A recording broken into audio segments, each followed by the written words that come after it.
안녕하세요, 여러분. 우리가 매일같이 쓰는 리눅스 명령어들 있잖아요. 그 명령어들 뒤에 숨겨진 진짜 동작 원리가 궁금했던 적 없으신가요? 그냥 무심코 타이핑하는 이 명령어들이 실제로는 얼마나 정교하게 움직이는지 오늘 한번 제대로 파헤쳐 보겠습니다. 네, 바로 이 명령어 정말 익숙하죠? 시스템에 뭔가 설치할 때면 거의 반사적으로 입력하게 되는 한 줄인데요.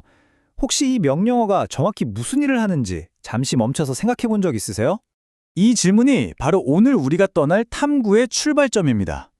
이 간단해 보이는 명령어 한 줄에 숨겨진 운영체제의 깊은 비밀들, 지금부터 하나씩 껍질을 벗겨보겠습니다. 첫 번째 주자는 바로 sudo입니다. 보통 관리자 권한을 얻는 마법 같은 주문으로 알고 계시죠? 근데 그건 절반만 맞는 이야기입니다. 실제 동작 방식은 우리가 생각하는 것보다 훨씬 더 흥미롭거든요. 자, 슈도가 진짜로 어떻게 돌아가는지 한번 보세요. 우리가 흔히 생각하듯 현재 내 프로세스의 권한을 업그레이드 시켜주는 게 아니에요. 핵심은 뭐냐면 바로 이 마지막 단계. 애초에 태어날 때부터 루트 권한을 가진, 그러니까 완전히 새로운 프로세스를 하나 뿅 하고 만들어내는 겁니다. 이게 핵심이에요. 네, 바로 이겁니다. 이 한 문장이 수도의 본질을 완벽하게 요약해주죠. 내 쉘이 갑자기 슈퍼맨으로 변신하는 게 아니고요. 수도가 그냥 루트라는 이름의 새로운 영웅을 옆에 짠 하고 불러내는 것과 같아요. 자, 이제 두 번째 키워드 앱트로 넘어가 볼까요? 혹시 앱t를 그냥 파일 다운로드 해주는 프로그램 정도로 생각하셨다면 지금부터 앱t가 지휘하는 이 거대한 오케스트라에 깜짝 놀라실 겁니다. apt가 하는 일을 좀 보세요. 어디서 파일을 받아야 할지 저장소를 확인하고 또 이 패키지를 설치하려면 저것도 필요하고 이런 복잡한 의존성 관계를 퍼즐처럼 다 맞춘 다음에요. 파일을 싹 다운로드해서 실제 설치는 DPKG라는 전문가한테 맡깁니다. 심지어 마지막에 서비스 등록까지 해주죠. 와, 정말 다재다능하지 않나요? 그래서 우린 APT를 단순한 도구가 아니라 오케스트레이터라고 부를 수 있는 겁니다.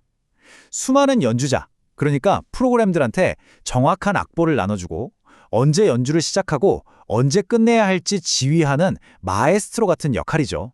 좋습니다. 이제 주제를 확 바꿔서요. 아마 가장 오해를 많이 받는 명령어가 아닐까 싶은데 바로 킬에 대해 이야기해 보겠습니다. 이름만 들으면 되게 무시무시하잖아요. 과연 그 이름값을 할까요?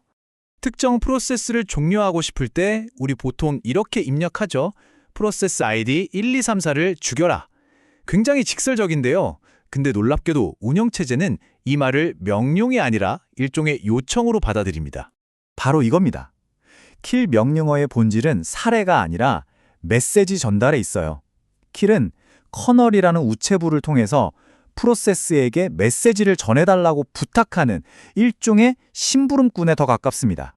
그리고 그 편지의 내용이 무조건 죽어는 아니에요. 우리가 아무 옵션 없이 그냥 킬이라고만 쓰면 기본적으로 15번 신호, 즉 시그텀이라는 메시지를 보내게 됩니다.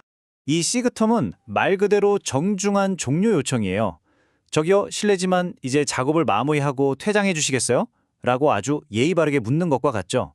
덕분에 프로세스는 자기가 하던 일을 깔끔하게 정리하고 나갈 기회를 얻게 되는 겁니다. 여기서 이제 킬의 두 얼굴이 드러나는 거죠. 시그텀이 프로세스가 싫은데요? 하고 거부할 수도 있는 요청이라면 -9 옵션을 붙인 시그킬은 거부가 불가능한 커널이 직접 내리는 절대 명령입니다. 뒷정리할 시간? 그런 거 전혀 주지 않아요. 그래서 시스템을 안정적으로 운영하려면 이 순서를 기억하는 게 정말 중요합니다.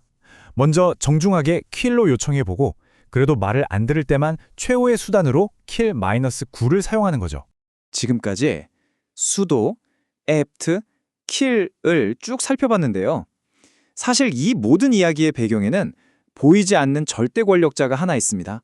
바로 커널입니다. 우리가 터미널에서 실행하는 명령어들은 전부 유저 공간이라는 곳에서 작동해요.